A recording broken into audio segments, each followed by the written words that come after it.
Hi everyone and welcome to another episode of From the Lighthouse. I'm Stephanie and I'm sadly without Jimmy or Michelle today, but luckily for me I have managed to wrangle Lee into the studio. Hi Lee. Hello Stephanie. Lee's been with us before, but we thought we'd invite her back because Lee and I have spent about the past, would you say 12 months? Oh, no, I'd say 12 months. 12 months, yeah, reading Georgette Heyer. And talking about Georgette Heyer and talking more about Georgette Heyer and then talking more about Georgette Heyer. Yeah. So we thought we might as well do it in front of a microphone instead of just in our offices. Yeah. So Lee, Georgette Heyer, historical novelist. What? Historical romance novelist. Romance novelist. Why do you love her? Why do I love her? That's a really difficult question. I find her utterly addictive. I was trying to remember how we started. I think it was my fault. I think it was you. Somebody said something about her. It was me. I had read her in the past and been on a Georgette Heyer tear through her novels. And then I mentioned it to you, and then you started your Georgette Heyer tear, and then I went back to the Georgette Heyers that I'd already read, and from there the addiction was born. She's like crack cocaine, isn't it? She is like crack cocaine. We've discovered Georgette Heyer. It's a much more virtuous addiction, I think. Yes, I would agree with that, but it is an addiction, and I don't quite... There's things I love about her, and there's things I don't like about her. I was thinking about it this morning, and I thought of when you think of all her really... The sort of characteristic romances of her, I was thinking, how many times can you rewrite Pride and Prejudice and make it different every time? Because that to me is part of the interesting thing about her. She's so new in what she does, and yet she's so linked in to past texts, particularly Austen and particularly Pride and Prejudice, which of course is a perfect romance novel. But I thought there were interesting aspects about that. I mean, I think most of the time for me, she gets the heroes and the heroines right. There's some problems I have with them, but on the whole, I find them very engaging characters because she does that thing of presenting people who are in a very hierarchized, artificial situation, culture, class, and in some way they're on the inside, but in some ways they're outsiders as well, because they have desires that don't quite fit. They can't quite find the person that's the given of the romance. They haven't found the person who is their fate yet. So they're not always happy. They might think they are. Some of the heroines think they are because they've got close relationships with their sisters or whatever, but they realise that they're not. So I find it fascinating, that outsider insider thing. I think she's just so good at plots, because we're both passionate about detective fiction too, and we both know that both these genres rely on formula. That particular, the romance pattern, boy meets girl, boy, sort of, there's complications in boy gets girl back, and whatever. It's just this absolutely straitjacket of a formula. And what fascinates me about Heyer is that she just rings the changes on that. And one thing I was thinking of this morning that I find really interesting, and I know you read more other types of romance than I do, but I was thinking of the way she sets it in the families, because so many times, if you think of Frederica, so many times the hero is actually inducted into a family, because Frederica is sort of the mother figure for her brothers, and in a sense he falls in love with Frederica, but he loves the family too. So he becomes... It's a consistent pattern with Heyer, that the family, he falls in love with the family as well as the woman. Yeah, that's so true. I mean, and she does supporting characters, like the family characters, so brilliantly. Yes. Like they really live. I'm rereading, or actually not rereading. That's a lie. I'm reading Black Sheep for the first time at the moment, and just 70, 80 pages in, and I brilliantly understand and completely understand Selena, the heroine sister, who is this fussy kind of a little bit older woman. She's in her 40s, so that, you know, in higher world is pretty old. Geriatric. Yeah. And she's a bit of a hypochondriac, but she's sweet, and she's only really a hypochondriac because she's got really nothing to do. And she just draws her so brilliantly. And you know, by, 20 pages in, you know everything you need to know about that character. And you're right, the heroes do get drawn into like the family setting, and she has this way of representing like all of the complexities of family, the way that different characters, the way that they rub up against each other and clash, but there's also like a really deep affection and love there, and a kind of management. Like her heroines are really good at kind of managing their families, and like not manipulating, but ensuring that things go as they want them to go, so to speak. That's something that I absolutely love about her. And as you say, she's just so good at plot. She's just so good at plot. The Talisman Ring is one that stands out for me because it's like a gothic novel. Yes, it is. And it's got all of these little strands in it.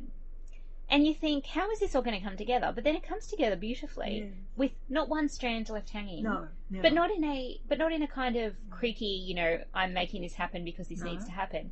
It's just beautifully done. You believe in the logic of it. You believe in the logic. Yeah. And you think this is the only possible way this could have ended. Yes. But it's not creaky, it's not obvious. And I read a lot of contemporary fiction, and to me, I think I've said this on this podcast before, but to me the problem with a lot of contemporary fiction is plot. Like, they're really good at character, they're really good at imagery, they're really good at writing, but then I get to the end and I'm like, well, that was a big load of nothing, because the plot kind of just doesn't falls in a splat or something. Whereas with Georgette Heyer, I always feel like the ending is just this perfect nugget of brilliance, and I can't imagine it ending in any other way. And I just think that's such an underappreciated skill. I agree. It's fascinating, isn't it? And you're right, there's never any loose ends, but there's never that sense, oh, well, it's been forced to happen. She makes, as a reader, she makes you believe that this is the way it should be. And it has that, maybe that's part of the drug. I'm always satisfied at the endings of the novels. Yeah. And I think maybe after modernism, I don't know, writers will be slaughtered. We can bag out modernism here. That's lost fine. The capacity to do plots, because so much of modernism and new modes of writing are against those sort of strictures of plot. And we've said this before. We think she's probably read she's read a lot of Gothic, particularly female Gothic. She knows Austen inside out. She knows the Brontes inside out. I think I keep finding little hints of 19th century novels all the way through, and if you want amazing plots, when that's the century you go to. That's right, yeah. Because that's where it all came from, and that ability to put these things together in such a satisfying way. Although in the 19th century there can be that sense, oh, well, it's just all getting tied up for the sake of it. She's better than that in some ways. But you mentioned Selina, and I know in The Black Sheep, and I know you haven't finished it yet, but what I found really interesting is Selina and Abigail are versions of Lizzie and her sister in Pride and Prejudice, but I don't want to spoil it for you. But in some senses, Abigail has to be rescued from Selina. Because, as you say, Selina has got to advanced middle age or old age. I mean, they talk about being old at 24. It's deeply depressing. I mean, she's an old spinster at 28. Oh, like, well, right. I've seen 28 pass me by. Ageful and things are positively terrifying. But Selina sort of relies on Abigail to make her life for her. Yeah. And that's how that particular romance plot has to work out, because Miles he comes into that, and in some senses he has to rescue her from that. So you get the two versions of the families in broad senses. You get the family is absolutely feral and parasitic and quite manipulative of the hero and the heroine, because it happens with both the male and the female characters, and I find that absorbing. but you get the family as very supportive and making things okay. And as with Alverstoke in Frederica, he comes in and he becomes part of the family. They don't have to destroy the family or break up the family. The whole point of Frederica is that he becomes part of Frederica's family at the end. Well, and that's like Venetia as well. Yes. Because the hero, the hero comes in and she's got these two brothers who are kind of problematic in their own different ways. Yes. It's a loving family. They love each other, but she's also kind of yoked to kind of her role of taking care of them. Yeah. And the hero comes in and kind of saves her from that, even though they're not malignant in any way. Well, I think sometimes they can be. See, this is what fascinates me about Heyer. I think she really, for someone who was, I think she was very close, she was certainly close to her brothers. I think she came from a very happy family, but she does understand the malignancy of families. She does understand how brothers and sisters can sort of make a person feel that person has to live their life in the way that suits the family. Well, I suppose it's not where I'm making the distinction between, being kind of malignant or not, is that they don't kind of, the family members often don't see it in that way. They think they're behaving in kind of neutral or loving ways. Absolutely. But they are actually restricting the lives of the heroines in various ways. So it's not a kind of conscious choice, I'm going to be, bad to my sister. No. It's just the way I'm acting causes these unintended consequences for my sister. And it's so beautifully observed, isn't it? Because it all comes out through character. And character in Heyer is so often produced through dialogue. I think her dialogue is just beyond good. And it has that energy. You believe that people, God knows how people really spoke in the Regency and the Georgian periods, but you believe that she captures some of that energy of the way people speak in ordinary life. They're not making public pronouncements the way they talk in the drawing rooms, in the bedrooms, in the kitchens or whatever. Yeah. She makes me believe, at any rate, that there's that wonderful energy of the way people really talked. And it's so clever because she uses so much Regency jargon. I remember we had to print out a slang guide to the Regency because there's so much Regency slang in there. Wasn't that fun? you when you read some of these things, you're like, what on earth is happening? I'd give a monkey to see that. I thought, what's he talking about? I'd give a monkey to see that. Yeah. We had to find it. And then the tiger. The tiger. We thought I knew that what tiger meant, but remember you were thinking like, is it a real tiger? And I only knew it because this is my kind of... Yes, I thought, what the hell's going on? For the listeners, a monkey is 500 pounds. Yeah. And the tiger is the little groom, the miniature handler of the horses, because... of course, when you're going everywhere on horses, you have to have someone to look after the horses when you get out of a carriage or whatever. And so the little tiger, the little boy, is the one who jumps up and down. And he's wearing the livery of his owner. And we think the livery is striped, hence tiger. But I've looked it up a few times and I still haven't found out why it's called the tiger. But there are two spectacularly wonderful tigers in the stories. One of them was rescued. Both of them have been rescued off the street. One was a chimney sweep's boy. That's in Regency Buck. Is Henry? Yeah. I think it's Henry in Regency Buck. And the other one is there's Jason in Friday's Child, who was... What was he? He's a pickpocket. He's a pickpocket, and he still is a thief. And he continues to thieve people all through the book. But if you ask him nicely, he'll give the stuff back. Yes. Well, he has to. They have to grab him as they leave all these stately homes and say, "What have you taken? Give it back." Give it back. But she does it so brilliantly because she incorporates all this slang, and unless they're like hands, I feel like that'd be clunky. It would be in a way terrible. It'd be kind of a way to show yes, I've done the research. Yes, I've kind of I know enough about this period to throw these words in. But it comes off so organically. How does she do it? How does she turn all of this Regency slang and make it natural? That energy? And the boxing cant and you're bamming me and bamboozle and all these words. They're just so vivid.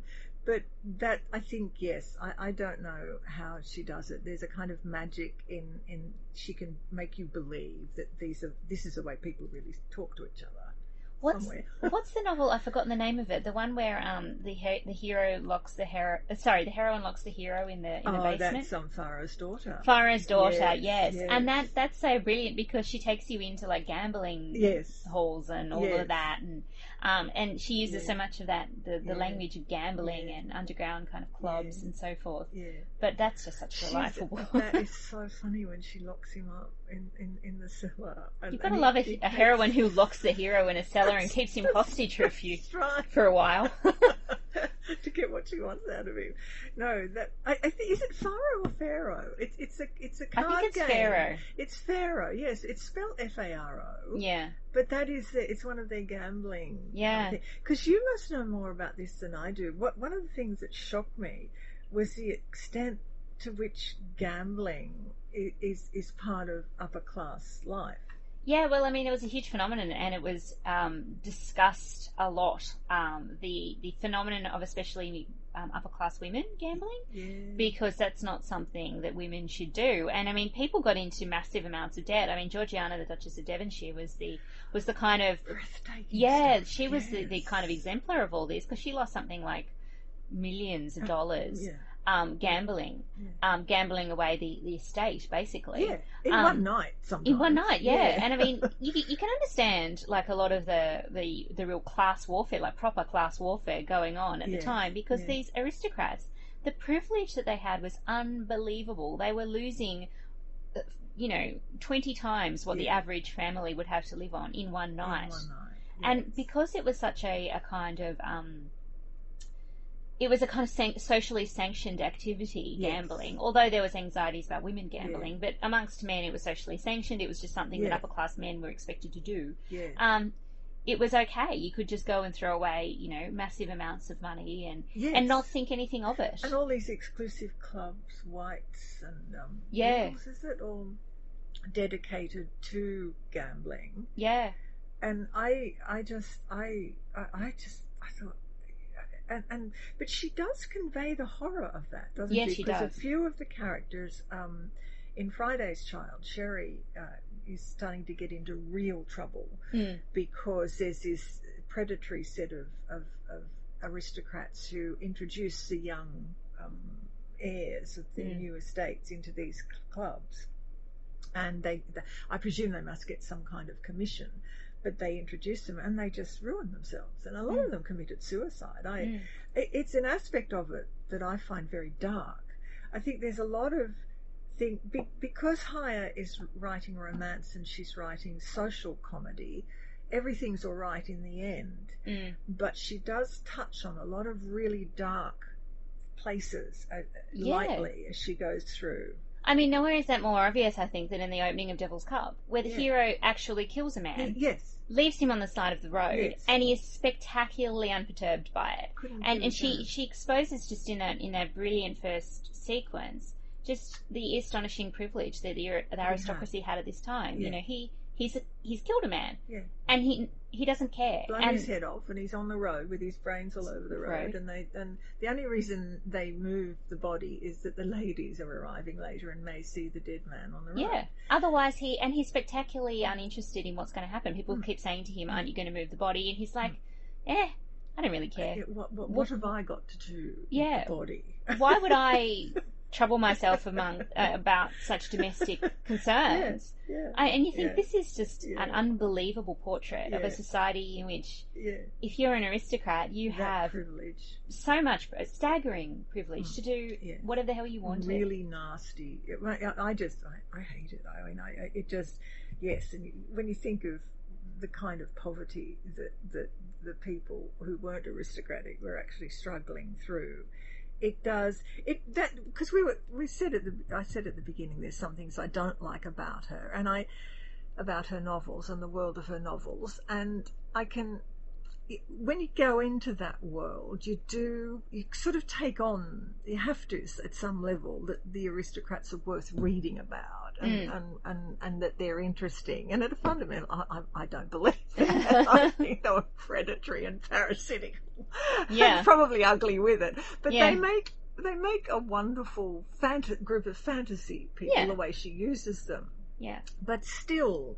one of the things that troubles me is that emphasis on blood and breeding. It really irks me, because all the heroines who are sort of outsiders and are in dire danger of having to become governesses to live and whatever, they only are the heroines because somewhere they've got the blood and the breeding. She never actually takes for one of her heroes or her heroines a genuine outsider. Yeah, and it's always discovered if they are in a kind of sort of dispossessed situation. It's always discovered, oh, she's the granddaughter of this man. Exactly. Oh, well, that changes our opinion, doesn't it? Because that's in Devil's Cub. Because you mentioned the way Dominique he murders the footpad, the man who does, he's going to rob him, and he's threatening his life, but he blows his brains out without turning a hair.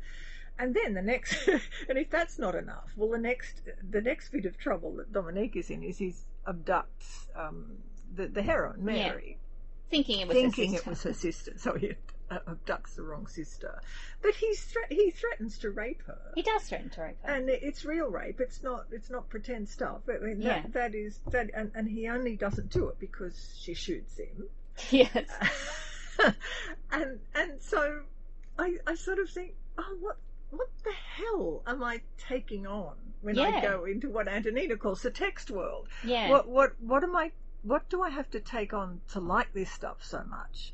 So I'm finding, because I don't take it on. So for me, I think I just move it into the realm of fantasy. Well, I mean, that's such a great, Devil's Cub is a great example, because, we have got a hero who does murder, who does abduct one of the sisters, the wrong one, but leaving that aside, abduct a woman. He does threaten to rape her. He doesn't rape her. But even still, that the threat is there and the threat is real, and he tells her the threat is real. And yet, as a reader, we love him. Yes, it's really tricky stuff, really, isn't it? And you have to kind of catch yourself and think, what am I actually doing here? What am I taking on? What am I taking on when I read this? Like this stuff. And I just think also that, I mean, it's clever. It's very clever of her to do that, to kind of put you in that situation where you do take this on. And I think that's not the only example of a hero that is so compromised. But yet you find yourself on his side. It's because she buys into this sexual power and virility of the bad boy. And the hero who is redeemed through love, which is an age-old story. Yeah, exactly. But she does actually paint them as quite dark. I guess it's a Heathcliff thing. I mean, Heathcliff is potentially, we never know. Is it Hindley? We never know if he murders him, the one who dies of Hindley, drink in Wuthering Heights. And Heathcliff is a terrible person. He's abusive. He's frighteningly violent. But nobody in Heyer approaches Heathcliff's real darkness, I don't think. No, they don't. They're sort of brooding, and she parodies it a lot. Yeah. And we've got the George Rotham character in Friday's Child, who's this brooding Byronic, always calling people out, and they refuse to be called out because he's such a good shot. They know he's going to kill them. So I guess one of the reasons you and I maybe can take on is that she does parody what she's presenting. Because in Devil's Cub, when the father turns up at the end, Dominique's father, and there's that wonderful scene. When Dominique slams into the room and sees his father and the woman he loves sitting there. Yeah, so you've got the father and son, these two very powerful males, and Mary has been telling him about the duel with Juliana's lover. I can't remember his name. Yes. And the father just says, "Oh, okay. Well, what did you do with the body?" And there's a couple of things where they just take it that somebody's dead. Somebody's dead. And Juliana's always saying to Dominic, "Oh, for God's sake, don't kill him." Yeah. And so, I guess we can accept it because at some level it's played out for comedy. And she is very funny. She is very, very funny. She's just delightfully funny, and I mean, and that takes you a long way towards kind of accepting it. And no one writes kind of romantic comedy better. No. I mean, some of her novels just make me laugh and laugh. I seem to be forgetting all the titles today, But we've read so many. We've read so many. But what's that one where the characters, two aristocratic characters, pretend to be horse robbers? I can't remember. And then they hold somebody up, and then they start complimenting. That's the Convenient Marriage, I think. Yes, that's a Convenient Marriage. Yes. Remember that scene where the two aristocrats, best friends, that's right. they're trying to rob somebody of their horse. Yes. Or trying to rob somebody, and they start complimenting them halfway through on the horse. That's right. Oh, this is a top horse. They forget what they're supposed to do. I'd actually like to buy this. Yeah. Yes. So she does like these great comedic set pieces, and often like the chemistry between the hero and heroine is just really funny and delightful to see play out, and very abrasive. Yeah, because I think because I've read so many of them back to back. Yeah, that's why I forget the title. Yeah, she really does move into that the first, the hero and heroine not actually liking each other very much, and their sexual attraction manifests itself in deep antagonism, and that comes out in some very, very funny dialogue. The Grand Sophie is a great example of that. Yes, yes, it's wonderful, and the hero can be quite abusive to her. Call her what does Sheringham call hero? Calls her brat, and there's all these funny. See, I was thinking about it driving out this morning. I'm thinking, you know what she is? Georgette Heyer is a marriage between Oscar Wilde and Jane Austen. Yeah. She gets the basis of her plots from Jane Austen, particularly Pride and Prejudice, but she gets her amazing sense of social comedy and dialogue, I think, from Oscar Wilde. She's very Wildean. I think that's a beautiful description of her. And I mean, like, that's a kind of platonic ideal of her, right? Sitting on that nexus. Yeah. Well, and it's amazing too, because Wilde, I was thinking of some of his lovely short stories. He plays with the idea of death in Lord Arthur Savile's Crime. Yeah. Where the fortune teller foretells that he's going to murder somebody, and he can't marry his beloved until he murders somebody, and he ends up murdering the fortune teller, and then he marries his beloved, and they live happily ever after. Seems very efficient, yeah. And it's just so. It's so beautifully done, and it's just presented as this perfect working out of this logical plot. Yeah. And I think Heyer takes something of that from Wilde. There's this fundamentally quite disruptive view of morality and what is what. Always, and she takes from Wilde too that capacity he has, A, to idealise the aristocracy, but B, to reveal them as really, really horrible, as they are revealed in Dorian Gray. Well, the line that kind of always sticks out at me, and I can never kind of go past it, is that moment in Devil's Cub where he tells Mary the rules of seduction for an aristocrat, and he says to Mary, I would never ruin a middle class girl like you, because I can play the game with an aristocrat who knows the rules and who can get away with it. So if I ruin an aristocratic woman, she's got the kind of power and privilege to kind of hush it up, or it won't matter because it's kind of expected.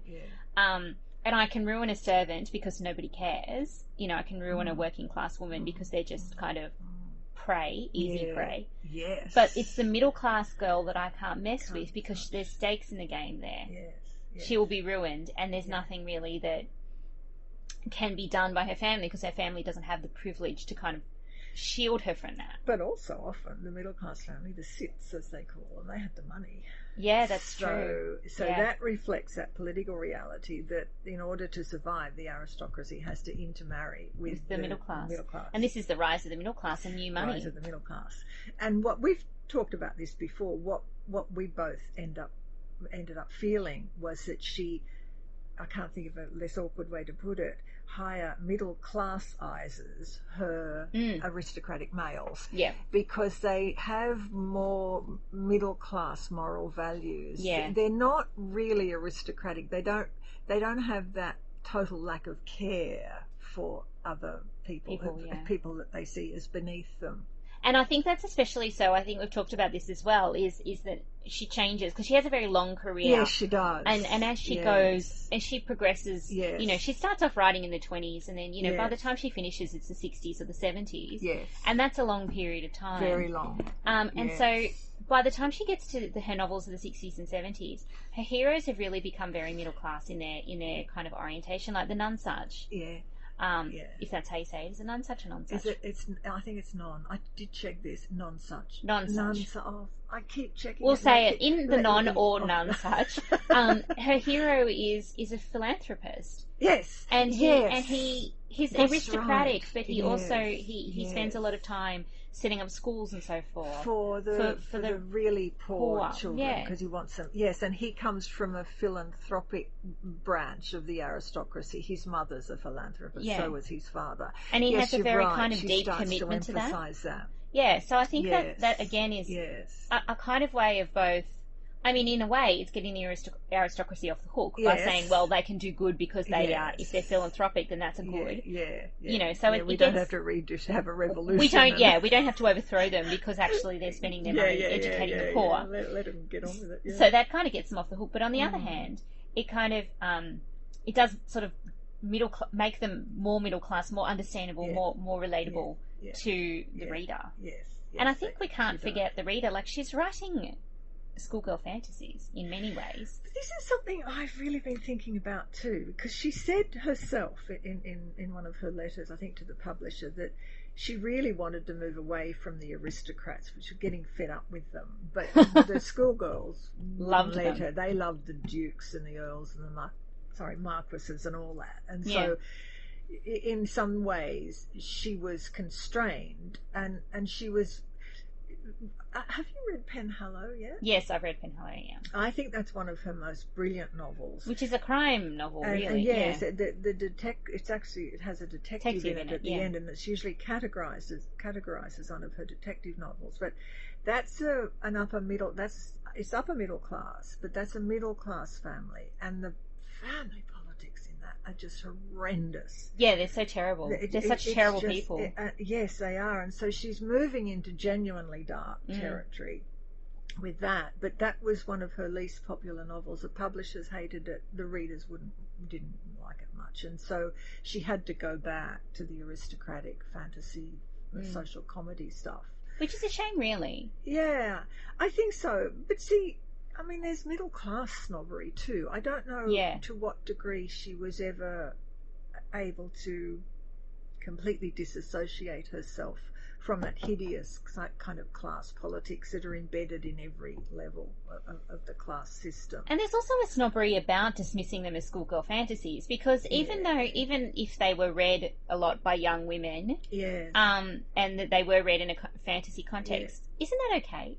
Yeah, well, it should be. It should be. Yes, because if they're reading they're not always easy reads. I mean, there's complicated stage setting and dialogues and plotting. Yeah, and I mean, I think that and I mean, it's it's presenting relationships that, even though we're in a time of massive gender inequity, right? It's presenting relationships that are remarkably egalitarian. Yes, you know, I mean, except for some that are a bit kind of problematic. The relationships are marked by, like, mutual love and respect.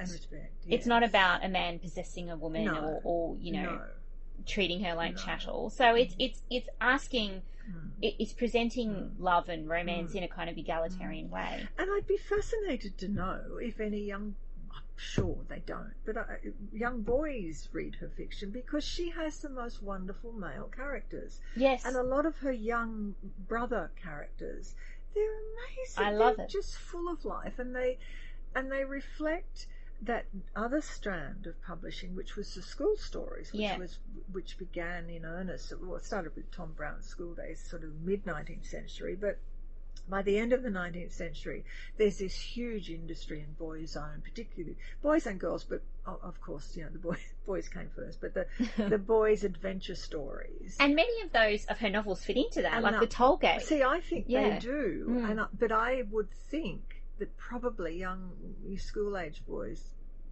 I don't think they'd be reading Georgette. I just can't believe that. But it's a shame that they don't. Well, I think it's how they're marketed, because they're presented with girls in pretty dresses on the front cover and so forth. The covers of them are terrible. You just have to ignore the covers. Why do they do that?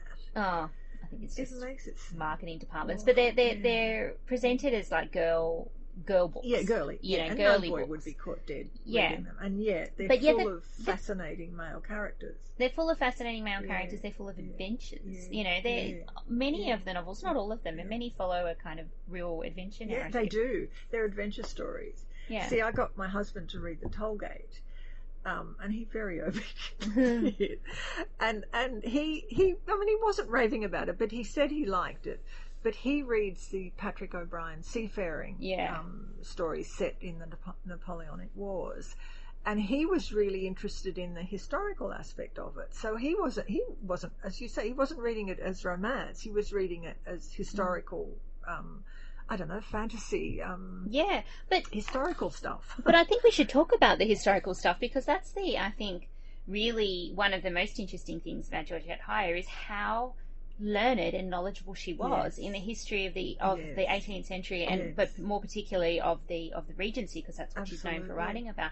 I mean, I'm an 18th century specialist. I've covered research. I've covered writing up until, you know, the first 30 years of the 19th century, and there's stuff that I didn't know about the period that I learnt from her, like the Peerless Pool, the first swimming pool, the first public swimming pool in London, which I had never heard about, but I learned from Georgette Heyer.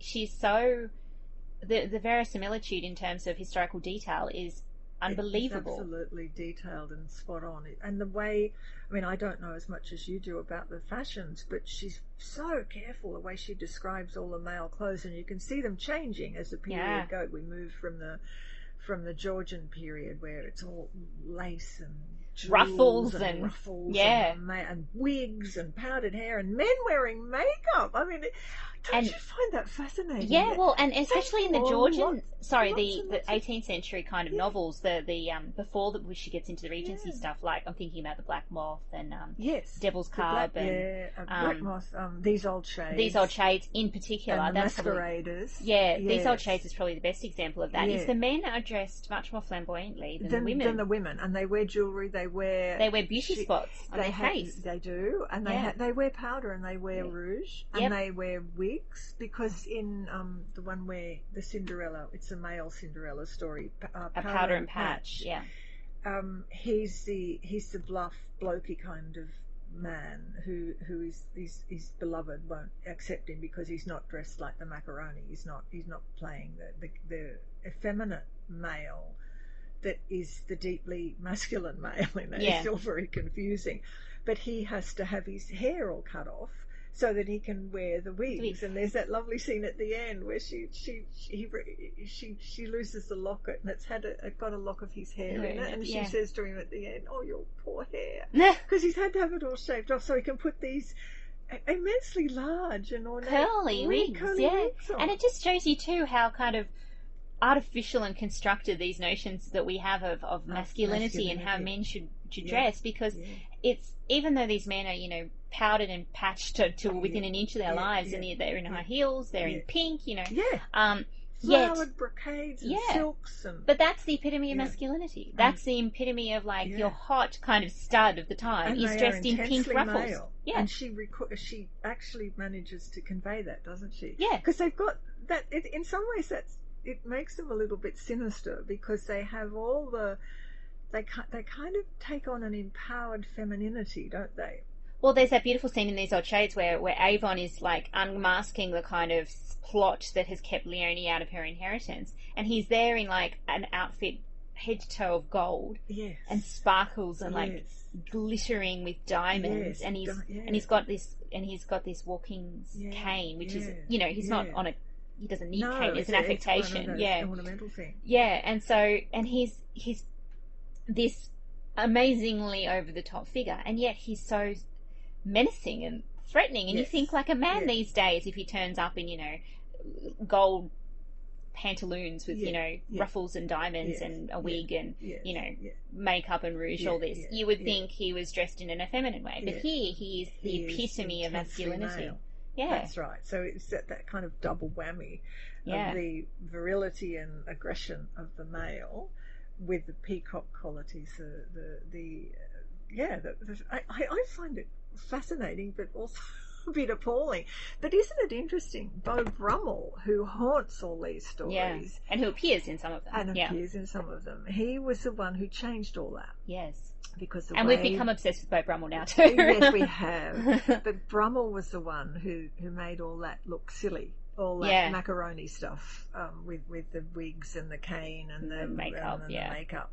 And he just had men in basically what men wear now, in their suits and their white ties, and that's what Brummell made fashionable. And it's still being sold on Savile Row, Yeah, exactly. And Brummell made it so precise, and everything was so intensely elegant at a kind of minimalist level. The shirt points and the collars starched and pristine. And it all hugged the male body. So there was the male display of the body, particularly the male part of the body. We were talking about this too. But it became more subtle. With Brummell. It became more subtle but still intensely sexual. Yeah, and still there's a kind of predatory aspect to it too. It's a way of making, of making yourself felt, of making your will prevail. It's all about power. Yeah, it is all about power. I think her novels are all about power. They are all about power. And the different ways that's manifested. Yes. And clothing is one of them. And clothing is one of them, that's right. And she's trying to humanise it, I think. You see, I think what you and I feel in different ways is that she can be a bit of an apologist for aristocratic privilege if you're inclined to read her that way. Yeah. I think there are ways of not reading her that way. Yeah. But it can be quite troubling. Yeah. Well, while we're on the subject of clothing, before we move away from it, there's a lot of cross-dressing in good old Heyer. Yes, I mean, it's interesting the way that cross-dressing is represented, because a lot of the male characters fall in love with the heroines while they are exclusively presenting as dressed men, as young boys. Very young boys. And it's. So what are we doing with that? So how do you read that? Like, do you read that as a homosexual, as a coded homosexual desire? I mean, there's one scene I can't remember again what book it comes in, but there's one of them that's about cross-dressing where the hero actually kisses the heroine while she's dressed as a young boy and scandalizes everybody around. What is it? You've made me start forgetting the title. What is that one? Oh, anyway, yes, I know the one you mean. Yeah. It's not the Corinthian. I think it might be the Corinthian. It might be the Corinthian. Yes. I'm sure I'll remember 5 minutes after we stop recording. I think it's the Corinthian. And yes, he does. And the people, they get off the carriage and the people are all looking back, and she says, no, they can see us. And he says, I don't give a damn. And kisses her anyway. Yes. But you're right. And so what are we doing with that one? I don't know. Well, I don't know. I kind of... My secret suspicion is that she was a lesbian, as you know. Yes. I've told you that before. Yes, because she in the photos of her, she's very masculine in affect, I think. And she seems to, I don't know, she almost seems more interested in men than women to me, because she takes along, all of her male characters are so beautifully drawn. Yes. And The Masqueraders, I think, is a really interesting example of playing with like a queer reading of what's going on in the romance. Yes. So I don't quite know what to make of the preponderance of cross-dressing. Yeah. But I think it's an interesting kind of comment on gender at the time. And I mean, cross-dressing was a phenomenon at the time that was, quite talked about. So actresses would appear in breeches roles on stage. That's right. Yes. And that was quite exciting, because the thing with pants is that if you're wearing pants as a woman, you're showing off more of your legs than if you're wearing these voluminous skirts. So that's very sexy. The body becomes much more... I mean, that goes back to Restoration comedy, doesn't it? Yeah, it does. It goes, yes. And the actresses, all that was incredibly popular. I think she's feeding into that. Yeah, she's definitely feeding off Restoration comedy. Yeah, that's right. And that's what these women would star in. They would star in As You Like It, where there'd be a girl pretending to be a boy. Yes. And so they'd have to wear, tight pants. And it was all very exciting to see an actress in her tight pants. I think there's all kinds of fascinating queer readings available of Heyer. There's also, though, the fact that in order to be saved, in order to have a proper life, women have to escape from femininity, don't they? Mm. They have to be able to just behave in an honest and open and direct way, the way men can, sort of. Yeah. But it's more complicated than that, because the men are just as constrained in many ways as the women. Powder and Patch is all about that, I think. So you can read it that the young woman becomes more attractive to the male when she's dressed as a young male, not because he reads her as a young male, but because he reads her as the kind of woman he really wants. Yeah, like a mate. Yeah. Yes, exactly. So, and I don't know where I stand on all that. I haven't figured that one out. No, neither have I. It's quite ambiguous, and I love that aspect of it. You know, that because and you've got as a fashion statement, men are dressing more or less as women, and that's mainstream. But then there's the transgressive strand of it. The women, in order to escape, they have to dress as boys. So yes, it's really quite fascinating. And we've noticed too, we're both above average in height, although you're much taller than me. We've noticed that a lot of Georgette Heyer's really loveliest heroines are really tall. They're and quite large. Yes, they are. They're Amazonian. That's right. They're 5'9", 5'10". Yeah, which at the time was gigantic. Yeah, I mean, women would hardly get. I'm 5'7", so and women would hardly be my height then. And so she's got very tall, kind of. Yes. And a little bit larger and kind of not as attractive. I think she was tall herself. I think she's my height. I think 5'10", and even now, I mean, even it's still hard for a woman to be tall. Yeah. And I think she's the best. I think one of the nicest examples of that is in Tollgate. Yes. Where the heroine has come out in the London season, and nobody would have anything to do with her because she was tall. Yeah, because she's too tall. She was too tall and Amazonian and strong looking. Yeah. And they say she didn't take.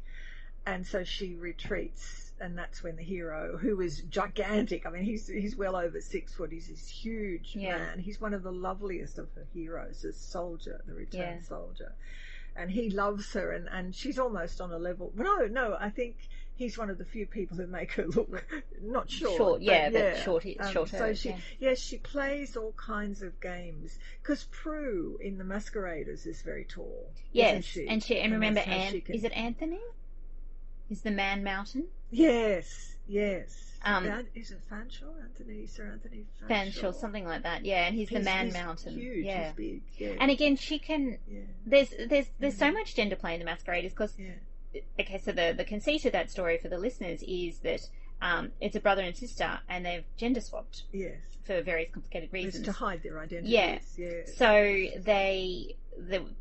Prue appears and lives as a man, and her brother appears and lives as a woman, which I think.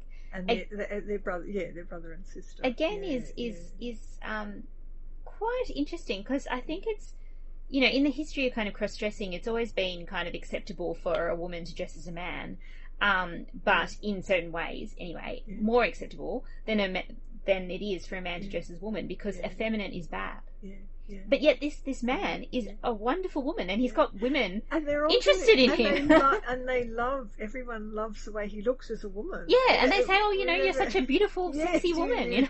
Because when the woman at the end sees him, the older woman sees him, and he's dressed as a young male, the first thing she says is, oh, you would have made a beautiful young woman. And he captures sexual interest as a woman. Yes, he does. Oh, he does. Yeah. And he plays on it. He enjoys it. It. And so you can certainly make that I mean, it's almost it's almost too easy to have a queer reading of that. It's interesting, yes, and it's interesting, isn't it? You're never quite sure as a reader if Sir Anthony, I think he's Anthony Fanshawe, I hope we got the names right, it has figured out that Prue is actually a young male from the beginning. Yeah. Because he immediately becomes her protector. He takes her on, and it's not as clear. Whereas in these old shades where there's cross-dressing as well, he knows from the very beginning, from the get-go. That's right. But you're not. You are told at the end of the novel that he's always known, but for most of the novel, he's being really lovely and being very protective and quite loving towards what. Is a young. We think he thinks is a young male. Yeah. So it frees her up to to make observations about different kinds of attraction, different kinds of desire, different kinds of loving. See, I think I love the way she does that with brothers and sisters too. Yes. There's just some lovely relationships between sisters and brothers. And actually, what is related to that is she also does a lot of relationships between men and women that are 100% platonic. Platonic, yes. You said once that you thought there was one particular relationship that was the best platonic relationship you'd ever read, and I'm trying to remember what novel it was because I agreed with you. Yeah, no, and I can't remember which one. Oh it gosh. was. But we'll put it in the show notes if we remember. We will, yeah. And he has to, yes. And she actually spends more time, the particular heroine, with him. Yeah. And it was just beautifully realised, this kind of... And she actually has a conversation with him about the platonic nature of their relationship and says, we would never have been... we're not interested in each other that way, are we? And he's like, no, we're not. No. And he's not jealous of her love interest. But they love each other. They love each other. Platonic kind of way. And they genuinely love each other and genuinely find each other to be an important person in their lives. But they just have zero sexual interest in each other. And I thought, even still, we don't get that a lot. No, we don't. Even still, even on screen, if there's a single man or a single woman of roughly the same age, there's always, some kind of implication that there's sexual frisson, doesn't it? Yeah, even if it's never acted upon, there's always some kind of it has to be sexual somehow. It's there somehow, but she just doesn't do it, and she says, "No, we're just friends, and we're absolutely happy and very supportive." Friends, and they support her when they're running away and doing all sorts of dreadful things. I wish I could remember. I will remember as soon as we've finished but this. No wonder we can't remember them because there are such a lot. If we've got any more time, we're running out of time quickly. Friday's Child. Because that was her own favourite. Yes, but we didn't love it. Well, yes, I reread it over the weekend because I knew I was coming to this, and I got terribly upset because the hero hits boxing the ears. And I thought, what the hell does that mean? And I actually looked it up, and it means to hit someone on the side of the face with the open hand, so you can actually hurt them. Yeah. And he does it to her twice, and her name is Hero, but she's called Kitten. She's very young. She's 16 years old. He's 23, and I had a lot of trouble in my first reading just getting past the fact that he'd hit her. Yes. Did you feel that? I definitely felt that. And that one didn't work for me because I think they were so young and silly. Yeah. I mean, it's funny, but it's... Because they're so young and silly, I kind of thought, I don't really connect with this. Whereas her older, I put that in inverted commas, 28. Yeah, 28. That's right. 25 to 29 age range. The shady side of Yeah, on the way to 30. On the way to 30. Yeah. Those heroines seem to me to be more real, whereas I just find the kind of schoolgirl. Yeah, the schoolgirl thing, and also there's a kind of premium placed on the youth that I find, and their looks, and their the kind of innocence, sort of flesh crawling. It's quite odious, but the one that actually irritated... That's a very Georgette Heyer word, quite odious. Odious, yes. So sorry, I've lapsed into Heyerisms. Wonderful. Oh, you're damning me. But the one that irritated me more than that, I loved the rest of the book. Yeah. But the Grand Sophie has a noxious piece of anti-Semitism. Which just really... knocks you sideways as a reader, doesn't it? It really is horrendous. Yes. And you think... And what do you do with it? Yeah, it's very hard to kind of come to grips. It's everywhere in Golden Age detective fiction. Yeah, it's really hard to read. Yeah, it is. And hard. I feel like... What do you do with it? I really wish it wasn't there, but you have to kind of...